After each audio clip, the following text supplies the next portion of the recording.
IPL 2025లో sun Risers Hyderabad అద్భుతమైన comeback ఇచ్చింది. ఉప్పల్ వేదికగా పంజాబ్ కింగ్స్తో జరిగిన మ్యాచ్లో ఎస్ఆర్హెచ్ 8 వికెట్ల తేడాతో ఘన విజయాన్ని అందుకుంది. పంజాబ్ కింగ్స్ నిర్దేశించిన 246 భారీ పరుగుల టార్గెట్ను సన్ రైజర్స్ కేవలం 2 వికెట్లు మాత్రమే కోల్పోయి 18.3 ఓవర్లలో ఛేదించింది. సన్ రైజర్స్ బ్యాటర్లో అభిషేక్ శర్మ విధ్వంసకర సెంచరీతో చెలరేగాడు. ఈ పంజాబీ బ్యాటర్ ప్రత్యర్థి బౌలర్లను ఉతికి ఆరేశాడు. కేవలం 55 బంతులు మాత్రమే ఎదుర్కొన్న అభిషేక్ 14 4లు 10 6లతో 141 పరుగులు చేసి అవుట్ అయ్యాడు.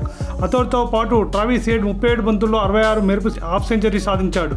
పంజాబ్ బౌలర్లో హర్షదీప్ సింగ్, చాహల్ తలో వికెట్ తీశారు.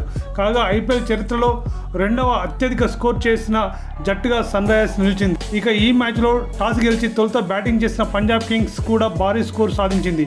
పంజాబ్ నిర్ణీత 20 ఓవర్లలో 6 వికెట్ల నష్టానికి 245 పరుగులు చేసింది. పంజాబ్ బ్యాటర్లో కెప్టెన్ శ్రేయస్ అయ్యార్ 36 బంతుల్లో 6 4లు 6 6లతో 82 రన్లు చేయగా టాప్ స్కోరర్గా నిలవగా ప్రభు సిమ్రాన్ సింగ్ 42, అరరియా 36, స్టైనిస్ 11 బంతుల్లో 34 మెరుపు ఇన్నింగ్స్లు ఆడారు.